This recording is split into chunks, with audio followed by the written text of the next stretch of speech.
नमस्कार दोस्तों। मेरा नाम है डॉक्टर समर्थ शर्मा।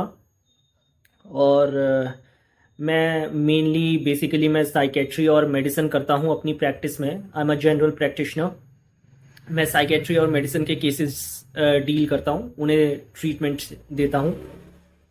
और मैं आज कुछ डिस्कशंस करूँगा आपसे। जैसे साइकेट्री के कुछ केसेस होते हैं जो बेसिकली होते हैं, अगर उन्हें हम मेडिकल टर्म्स में बोलें तो शिज़ोफ्रेनिया, बाइपोलर डिसऑर्डर, साइकोसिस, ओसीडी, ब्यूलीमिया और पोस्ट ट्रॉमेटिक स्ट्रेस डिसऑर्डर होता है, सोशल एंजाइटी डिसऑर्डर होता है, पीएमडीडी होता है, प्री मेंस्ट्रुअल डिस्फोरिक डिसऑर्डर। तो ये सारे जो डिसऑर्डर्स होते हैं इनको मैं डिटेल में नहीं समझाऊंगा क्योंकि आप लोगों के समझ में नहीं आएगा, लेकिन हाँ, इन्हें मैं हिंदी में बता देता हूँ ताकि आप लोगों को अच्छे से समझ आ जाए कि जो जिनका मानसिक संतुलन मतलब कि खराब हो जाता है जिन लोगों का, तो ये कोई ऐसा नहीं होता कि लोग इसे सीरियसली लेते नहीं हैं। घर वाले कहते हैं तू कोई ये बीमारी नहीं है, इसका ट्रीटमेंट ज़रूरी नहीं है। But this is a very wrong concept according to me. ऐसा नहीं होना चाहिए। ये इसे सीरियसली लेना चाहिए। ये जो मानसिक बीमारियां होती है, और स्पेशली कोरोना के बाद ये केसेस काफ़ी बढ़े हैं।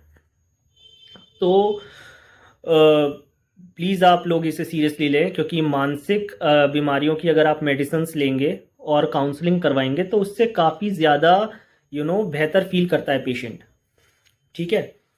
तो जैसे मानसिक बीमारियों के बारे में बता दूं, जैसे लोगों को होता है, चिंता हो जाती है, एंजाइटी हो जाती है, रात को नींद नहीं आती, घबराहट, बेचैनी, रोने का मन करता है, हमेशा पेशेंट जो है वो उदास रहता है, और या फिर एक ही बात दिमाग में बार बार घूमती रहती है। मतलब एक थॉट को, एक विचार को वो अपने दिमाग से निकाल नहीं पाता। तो एक जो थॉट है वो पूरे दिन उसके दिमाग में घूमता रहता है।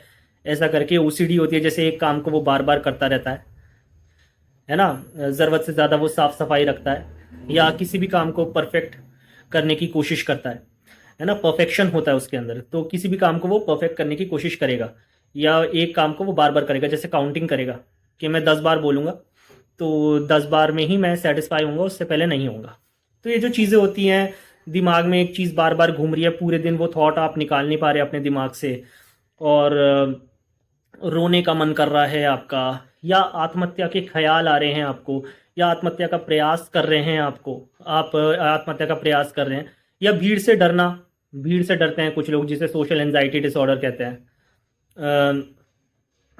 तो बाकी और भी चीज़ें होती हैं, जैसे किसी भी बात का मन में डर बैठ जाता है, या किसी भी चीज़ से डरता है इंसान, या कोई ऐसा हादसा उसकी लाइफ में हो चुका होता है जिससे उसके मन में जो है डर बैठ जाता है। वो रात को सोते सोते जग जाता है और डरता है, पसीने आ जाते हैं, पैनिक अटैक्स जिसे कहते हैं, हम हाथ पैर कांपते हैं, पसीने आ जाते हैं। तो ये सब सिम्टम्स होते हैं एक दिमागी बीमारी में। और बाकी और मैं कुछ बता दूं अगर मुझे कुछ याद आए, क्योंकि जैसे केसेस मेरे पास आते हैं उसके अकॉर्डिंग मैं आपको समझा रहा हूँ। और जैसे अ, हाथ पैरों का कांपना, जिसे हम ट्रेमर्स कहते हैं, वो भी होता है। जैसे जिसके हाथ ऐसे ऐसे कांपते हैं, तो उसे हम ट्रेमर्स कहते हैं इन मेडिकल टर्म। तो हाथ पैर भी कांपते हैं लोगों के, डर बहुत ज़्यादा लगता है उन्हें। और बाकी घर में तोड़ फोड़ करते हैं। ऐसे भी पेशेंट्स होते हैं जो घर में अपने तोड़ फोड़ करते हैं। तो ये सब अगर आप देखें कि रात को नींद नहीं आ रही, घबराहट हो रही है, बेचैनी हो रही है, रोने का मन कर रहा है, और बहुत उदास रहता है पेशेंट, या एक दिमाग में बात घूमे जा रही है लगातार, अगर कोई भी ऐसा सिम्टम आपको अपने घर में किसी को भी देखने को मिलता है, तो आप तुरंत एक मतलब आप डॉक्टर से बिल्कुल कंसल्ट कीजिए इस बारे में। This is a very serious thing, तो इसे आप हल्के में मत लीजिए। बाकी मैं इन सब चीज़ों का ट्रीटमेंट करता हूँ, इसलिए मैं ये वीडियो बना रहा हूँ। और इनका इलाज होना बहुत ज़रूरी है। और मेनली मैंने देखा है कि जो मेरे पास केसेस आते हैं वो कहते हैं हमने साइकेट्रिस्ट को दिखाया, हमने न्यूरोलॉजिस्ट को दिखाया, लेकिन वो साइकेट्रिस्ट और न्यूरोलॉजिस्ट उन्हें ठीक से काम टाइम नहीं दे पाते उन पेशेंट्स को। ऑब्वियस रीजंस हैं कि उनके पास बहुत ओपीडी रहती है, तो इसलिए वो इतना डिटेल में जाके उनकी काउंसलिंग या उनकी हिस्ट्री नहीं ले पाते। तो ये थोड़ा मुझे गलत कॉन्सेप्ट लगता है, क्योंकि आजकल साइकेट्रिस्ट भी बस मेडिसिन्स लिख दी और आगे बढ़ गए, न्यूरोलॉजिस्ट भी मेडिसिन्स लिख दी आगे बढ़ गए, और मेडिसिन्स के अलावा मतलब जो पेशेंट बता रहा है उसके अकॉर्डिंग मेडिसिन्स दे दी और भगा दिया उसे, फीस ले ली अपनी। नॉर्मली उन्हें फीस से मतलब होता है। तो ये गलत है जो आजकल ये ट्रेंड बन गया है डॉक्टर्स का, तो मैं इसके खिलाफ हूँ। आपको बिल्कुल जो ऐसा पेशेंट आ रहा है जिसका मानसिक संतुलन खराब है, जो मानसिक बीमारी है, जिसे जो मतलब डिप्रेस्ड है, डिप्रेशन है जिसे, तो उसे आप अच्छे से टाइम दीजिए, उसकी हिस्ट्री लीजिए, उसकी पास्ट हिस्ट्री लीजिए कि उसके अतीत में क्या क्या बातें हुई हैं जिससे वो इन चीज़ों से सफ़र कर रहा है, और बाकी उसे समझाने की कोशिश कीजिए, काउंसलिंग कीजिए। मेन है काउंसलिंग। और आप मैंने देखा है कि डॉक्टर्स काउंसलर्स रख लेते हैं, लेकिन काउंसलर्स ज़्यादातर इतना अच्छी काउंसलिंग नहीं कर पाते, है ना। और काउंसलर्स पे भी पेशेंट्स को ट्रस्ट नहीं हो पाता इतना। अगर डॉक्टर समझाएगा उसे तो ज़्यादा अच्छे से समझ आएगा, लेकिन अगर काउंसलर समझाएगा वो इतने अच्छे से नहीं समझेगा पेशेंट, तो वो डॉक्टर पे ज़्यादा ट्रस्ट करता है। तो मेरे ख्याल से डॉक्टर्स को ही काउंसलिंग करना बेस्ट रहता है। बाकी सबका अपना अपना नज़रिया है, मैं ज़्यादा बोलूँगा नहीं इस चीज़ के बारे में। और बाकी देखिए, काउंसलिंग ऐसे करनी चाहिए पेशेंट की कि ये पेशेंट जो है बहुत दिमाग से परेशान रहते हैं, तो इनको आपको बिल्कुल ऐसे ट्रीट करना है जैसे आपको रिलीजियस प्रैक्टिस करानी है इन्हें। योगा मेडिटेशन ऐसी चीज़ मानी गई है, योगा मेडिटेशन, जिससे मानसिक संतुलन इंसान का ठीक हो जाता है। योग जैसे हम अपनी फिजिकल हेल्थ पे ध्यान देते हैं ना, एक्सरसाइज करते हैं, जिम करते हैं, तो हम फिजिकल फिटनेस के लिए ये सब करते हैं। तो मेंटल फिटनेस के लिए, जो दिमागी जो फिटनेस है, उसके लिए हम कुछ नहीं करते। दिमागी फिटनेस के लिए एक्सरसाइज है योगा, मेडिटेशन, जैसे अनुलोम विलोम हो गया, भ्रामरी प्राणायाम हो गया। प्राणायाम्स होते हैं, मेडिटेशन होता है ध्यान लगाना। प्लस मैं ये सब रेकमेंड करता हूँ अपने पेशेंट्स को, आप ध्यान लगाइए, मेडिटेशन कीजिए, योगा कीजिए। बाकी आप गीता पढ़िए। जो हिंदू हैं, मेरे पास हिंदू पेशेंट्स आते हैं, उन्हें मैं गीता पढ़वाता हूँ। मुस्लिम्स को मैं कुरान पढ़वाता हूँ, और जो क्रिश्चियंस आते हैं उन्हें बाइबल पढ़वाता हूँ, और जो सिख्स आते हैं उन्हें मैं गुरु ग्रंथ, जो भी उनकी जो रिलीजियस बुक है वो पढ़वाता हूँ। तो इसलिए जो जिस भी रिलीजन का आपके पास पेशेंट आ रहा है, तो आप उसे वो बुक्स जो उसकी धार्मिक किताबें हैं उसे पढ़वाइए, क्योंकि इन सब चीज़ों को पढ़ने में उसके दिमाग पे असर पड़ता है, और वो उसका दिमाग में थोड़ा परिवर्तन आता है, चेंजेस आते हैं, जो बहुत ज़रूरी होते हैं एक दिमागी पेशेंट के लिए। तो ये चीज़ें बहुत हेल्प करती हैं। आप भजन सुनिए, गीता पढ़िए, और ये सब पढ़िए, कुरान, बाइबल, इससे बहुत शांति मिलती है मन को। तो एक तरह का क्योर हीलिंग होती है कहीं ना कहीं माइंड की इससे। और बाकी काउंसलिंग में आप उसे समझाइए कि ये सब मतलब बेकार की चीज़ें जो आप सोचते हैं, तो ऐसे डॉक्टर को समझाना चाहिए, थोड़ा टाइम देना चाहिए पेशेंट को। आई थिंक 10 to 15 मिनट्स आपको ऐसे पेशेंट को देना चाहिए, कम से कम 10 मिनट्स तो दीजिए। अगर आपके पास भीड़ है ज़्यादा, ओपीडी अच्छी है आपकी, बहुत ओपीडी आ रही है, फिर भी आप 10 मिनट्स तो आप इस पेशेंट को दीजिए। आप पेशेंट्स को सेटिस्फाई कीजिए। और बाकी अगर ज़्यादा ही पेशेंट हो रहे हैं, तो आप दूसरे पेशेंट्स को कल का टाइमिंग दे दीजिए कि आप कल आ जाइए, लेकिन जो आपको दिखा के जा रहे हैं उन्हें आप पूरी तरह से संतुष्ट करके भेजें, सेटिस्फाई करके भेजें। ये एक डॉक्टर का धर्म होता है। और योगा मेडिटेशन मस्ट है।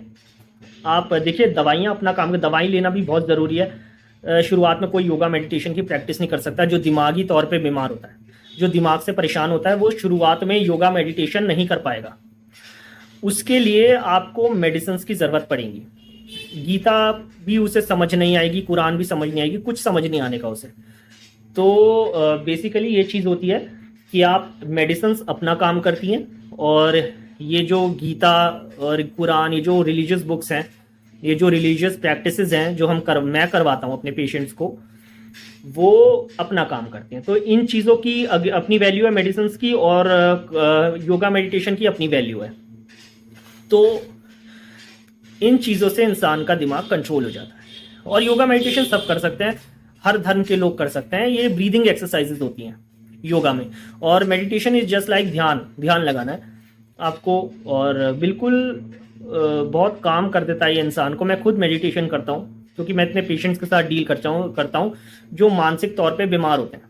तो अगर मैं मेडिटेशन ना करूँ घर जाके तो मैं खुद ही मतलब मेरे दिमाग में बहुत बातें घूमेंगी जो पेशेंट्स मुझसे करके जाते हैं। तो मेरे लिए भी बहुत इंपॉर्टेंट है ये चीज़ें, और मैं करता हूँ इसकी प्रैक्टिस डेली, और मैं खुश रहता हूँ। तो सबसे ज़्यादा इंपॉर्टेंट होता है खुश रहना, और उसके लिए योगा, मेडिटेशन और ये रिलीजियस बुक्स पढ़ना बहुत ज़रूरी होता है। और बाकी मेडिसिन अपना काम करती है, मेडिसिन लेना भी बहुत ज़रूरी होता है। विदाउट मेडिसिन आप ये नहीं कर सकते।